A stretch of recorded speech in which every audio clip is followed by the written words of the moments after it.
Hello दोस्तों, कैसे हैं आप सब। उम्मीद करते हैं अच्छे होंगे, स्वस्थ होंगे, कुशल होंगे। स्वागत है आप सभी का आपके अपने YouTube channel teach for target पे। चलिए आप लोगों से कुछ बातें जो है वो शेयर करने के लिए आए हैं। और यहाँ पे MPTET का जो मैंने बताया था आपको, प्रीवियस जो आपने शॉर्ट्स देखा होगा उसमें मैंने बताया था जो आगे आपको जो जो है सो आपको सिलेबस के बारे में कुछ बताएंगे। और सिलेबस के साथ साथ आज आपको मैं कुछ कैसे ये फॉर्म भरना है, कब तक चलेगा ये फॉर्म का डेट, ये सब भी आपको इस वीडियो में पता चल जाएगा। और आप लोग इस वीडियो पे बने रहिए और पूरा वीडियो देखिए, आपको बहुत ही इंपॉर्टेंट जानकारी आपको मिलेगा। ठीक है। इस फॉर्म को जो भरने का जो डेट है वो 30 तारीख से स्टार्ट होने वाला है, हो गया है। और 30 जनवरी यानी कि 30 जनवरी से आपका स्टार्ट हो चुका है। और ये लगभग यहाँ पे लिखा हुआ है, आप देख लीजिए, जो 13 फरवरी तक ये एग्ज़ाम जो है वो चलेगा। ठीक है। उसके बाद इसका जो संशोधन करने का जो डेट है वो यहाँ पे आपको दिख रहा होगा। जो इसका जो संशोधन करने का जो डेट है ये 18 तारीख से तक आप कर सकते हैं इसको संशोधन। और उसके बाद आगे भी आप देख लीजिए, आगे भी यहाँ पे दिया हुआ है जो अनारक्षित अभ्यर्थी होंगे।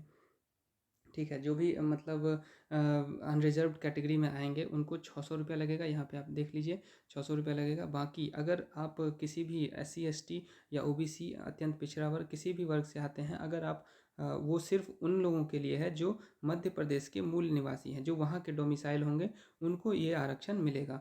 यहाँ पे आप देख सकते हैं, यहाँ पे आप देख लीजिए, जो ये 300 रुपया इसका जो है वो 300 रुपया आपको फॉर्म भरने में लगेगा। ठीक है। उसके बाद आगे चलते हैं, देखते हैं इसका जो एग्ज़ाम का ये है, दो पाली में एग्ज़ाम होगा।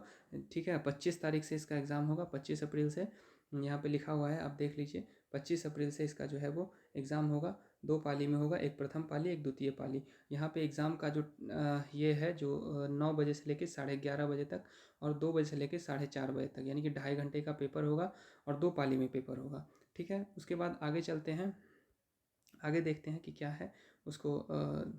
यहाँ पे देखिए, आगे चलते हैं, यहाँ पे देखिए। उसके बाद सिलेबस से रिलेटेड कुछ बातें करते हैं। क्या कैसे सिलेबस आएगा एग्ज़ाम में, उसको देखना बहुत ही ज़रूरी है, क्योंकि अगर बच्चे को सिलेबस के बारे में जानकारी हो तो तैयारी अच्छे से होती है। तो आप लोग सिलेबस को देख लीजिए, क्या कैसे सिलेबस है, और उसको अच्छे से पढ़ लीजिए। यहाँ पे देखिए, आपको दिख जाएगा, जो अच्छे से देखिए ध्यान से। यहाँ पे देखिए, यहाँ पे सभी प्रश्न अनिवार्य होंगे। यहाँ पे लिखा हुआ है सभी प्रश्न अनिवार्य होंगे। पात्रता परीक्षा हेतु 150 अंकों का प्रश्न पत्र होगा। जैसे कि हम लोगों ने सीटेट में भी अभी जो एग्ज़ाम चल रहा है उसका भी सिलेबस लगभग सेम ही है। आप लोग देख लीजिए, यहाँ पे 150 अंकों का उसमें भी होता था, 150 अंकों का प्रश्न पत्र होगा और 2.5 घंटे का पेपर होगा। ये भी देख लीजिए, 2.5 घंटे की पेपर होगी। पात्रता परीक्षा में सभी प्रश्न MCQ टाइप का होगा। ठीक है। जिसमें 4 विकल्प होंगे और एक कोई सही होगा। और प्रत्येक प्रश्न पर जो है वो 1 अंक होगा और ऋणात्मक मूल्यांकन जो है वो होगा।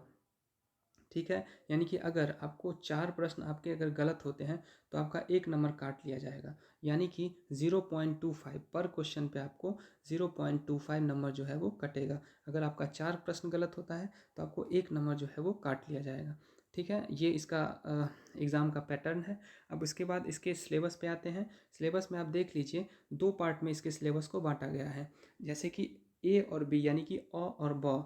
तो पहला जो है पार्ट, अ जो पार्ट है, इसमें आप लोग देख लीजिए, यहाँ पे सामान्य हिंदी, सामान्य हिंदी से 8 प्रश्न रहेंगे। ठीक है। और सामान्य अंग्रेजी से, यानी कि जनरल जो इंग्लिश होगा, नॉर्मल ग्रामर सबसे पूछा जाएगा, उसमें आपका 5 नंबर का होगा और 5 क्वेश्चंस होंगे, यानी कि पर क्वेश्चन पे, ठीक है, पर क्वेश्चन पे 1 मार्क आपको मिलेगा। उसके बाद आगे देखते हैं सामान्य ज्ञान, यानी कि करंट अफेयर। और यहाँ पे देख लीजिए रीजनिंग, और यहाँ पे दिया हुआ है आंकिक योग्यता।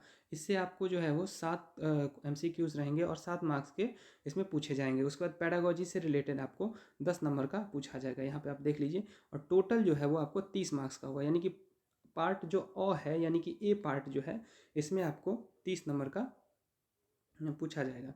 उसके बाद आते हैं अगले पॉइंट पे, आते हैं। यहाँ पे पार्ट ब है, ये भी देख लीजिए पार्ट ब।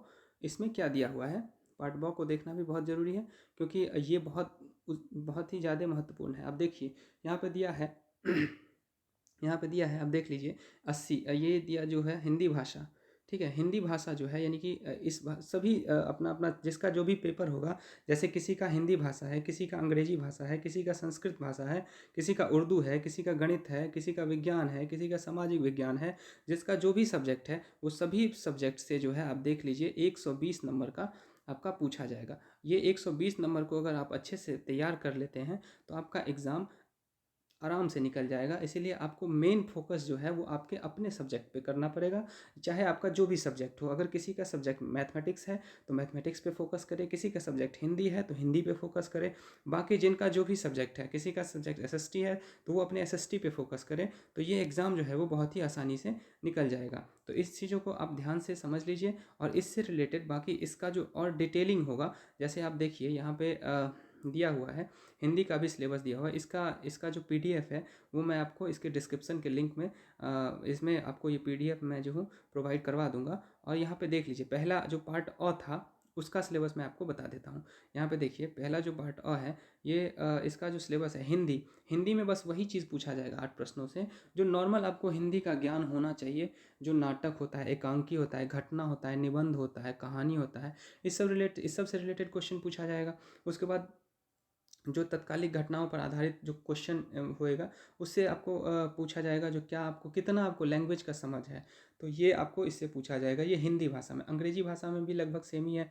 आप देख लीजिए, रीडिंग कॉम्प्रिहेंशन पूछा जाएगा, वोकेबलरी से पूछा जाएगा।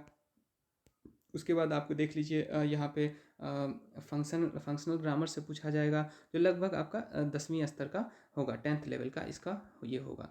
आप यहाँ पे देख लीजिए। उसके बाद जो है वो ग्रामर में आपका ये आर्टिकल पूछा जाएगा, मॉडल्स पूछा जाएगा, determiners, noun, pronoun, adjective, narration, preposition, tense, उसके बाद ट्रांसफॉर्मेशन ऑफ सेंटेंसेस, वॉइसेस, ये सब चीज़ आपको इससे पूछा जाएगा। उसके बाद आते हैं, उससे नीचे देखते हैं करंट अफेयर। करंट अफेयर में आपको कुछ चीज़ों को अच्छे से देखना पड़ेगा, क्या कैसे है इसमें आप देख लीजिए। जैसे कि आपको अंतर्राष्ट्रीय स्तर पर जो भी घटनाएं होती है, जो भारत का इतिहास है, उसका राष्ट्रीय आंदोलन में क्या क्या कौन कौन सा चीज़ हुआ है रिसेंटली, ये सब चीज़ आपको देखना पड़ेगा। ये सब चीज़ आपको अच्छे से समझना पड़ेगा। जो भी अंतर्राष्ट्रीय खेल कूद होता है, मध्य प्रदेश का जो इतिहास है, भूगोल है, राजनीति है, मध्य प्रदेश का जो आर्थिक और सामाजिक विकास है, वहाँ का कुछ पॉइंट को आपको देखना पड़ेगा। ठीक है। ये 8 नंबर का आपको नहीं, ये 7 नंबर का आपको पूछा जाएगा। यहाँ पे आपको लिखा हुआ है, देख लीजिए। ये जो है वो आपको 7 नंबर का आपको पूछा जाएगा। उसके बाद आते हैं आगे। आगे देखते हैं जो रीजनिंग है। रीजनिंग में आपको लॉजिकल रीजनिंग पूछा जाएगा, पैटर्न से रिलेटेड पूछा जाएगा, संख्या से रिलेटेड कुछ टॉपिक होगा जिसको पूछा जाएगा। ठीक है। आलेख, ग्राफ, तालिका, आंकड़ा, इस सब चीज़ से पूछा जाएगा। इस सब चीज़ों को आप ध्यान से थोड़ा पढ़ लीजिएगा। इसके बारे में आपको निरंतर वीडियो जो है वो डालता रहूँगा, आप उसको देखते रहेंगे तो आपका जो है वो क्लियर हो जाएगा। उसके बाद आते हैं पेडागोजी पे। पेडागोजी जो है वो 10 नंबर का आपका पेडागोजी रहेगा। ठीक है।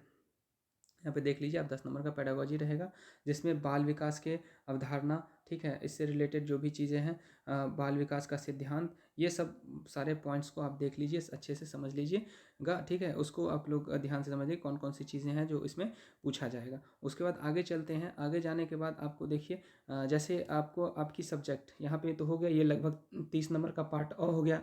अब पार्ट ब जो है वो लगभग यहाँ पे लिखा हुआ है जो 120 नंबर का, लगभग नहीं, एक्यूरेट जो है वो 120 नंबर का, और प्लस 30 नंबर का जो है वो पार्ट अ में, यानी कि ये जो है ये पार्ट ब है और ये पार्ट अ है। ठीक है। इन दोनों को मिला के आपका 150 नंबर का आपका ये टोटल, ये 150 नंबर का आपका टोटल जो है वो क्वेश्चन रहेगा। 150 नंबर का आपका टोटल मार्क्स भी रहेगा। इसको आप लोग ध्यान से समझ लीजिए। बाकी जो है वो जो भी टॉपिक वाइज है उसको आप लोग अच्छे से समझ लीजिए। 120 नंबर का होगा, उसमें आप डिटेल में उसको पढ़ना पड़ेगा। जो भी 10th लेवल का, जिनका भी, आप लोग एक काम करिएगा, जो 9th यहाँ पे आप लोग देख लीजिए, मैं आपको बता देता हूँ। उसको आप लोग अगर अच्छे से पढ़ लेंगे तो आपका जो है वो ये NCERT का आप लोग क्या करिए,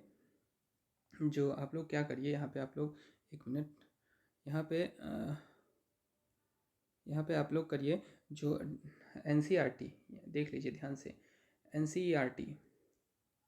NCERT का आप लोग क्या करिए, 9th का, ठीक है, 10th का, और हो सके तो 8th का अगर मिल जाए तो 8th का भी।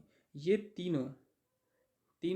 तीनों क्लास का जो है वो आप लोग अपने सब्जेक्ट, जिनका जो भी सब्जेक्ट है उसको आप लोग एनसीईआरटी पढ़ जाइए, तो आपका देखिए लगभग आपका जो है वो अच्छा मार्क्स, बहुत ही अच्छा मार्क्स आपको मिल जाएगा। अभी टाइम है, अभी 4 महीना जो है, अभी लगभग आपका अभी फरवरी चल रहा है, फरवरी मार्च अप्रैल, यानी कि आपका लगभग में 2.5 से 3 महीना है। ठीक है, मान के चलिए 2 महीना मान के चलिए, क्योंकि लास्ट टाइम में एग्ज़ाम हो जाएगा, 2 मंथ मान के चलिए, आपके पास 2 मंथ है। इसको अगर आप लोग अच्छे से पढ़ लेंगे, ध्यान से समझ लेंगे, तो आपका एग्ज़ाम जो है वो निश्चित ही रूप से क्लियर हो जाएगा। ठीक है, बाकी जो है वो इससे रिलेटेड मैथ का जो भी टॉपिक होगा वो मैं डालता रहूँगा, बाकी भी सब्जेक्ट का कोशिश करूँगा। आप लोग जो है वो इस चैनल से बने रहिए, और अगर अच्छा लगे ये जानकारी तो इसको लाइक कीजिए और सब्सक्राइब करें, शेयर करें, जो बाकी लोगों को जो है वो इसका इन्फॉर्मेशन मिल जाए। ठीक है, इसको, इस चैनल को आप लोग सब्सक्राइब कर लीजिए, क्योंकि ये चैनल आप लोगों के लिए बहुत ही महत्वपूर्ण है। मैथ का, खास करके मैथमेटिक्स से रिलेटेड जो भी वीडियो होगा, जो भी इसमें टॉपिक वाइज दिया होगा, हम कोशिश करेंगे उसको डालने का। ठीक है, धन्यवाद, आप लोग बने रहिए। Thank you.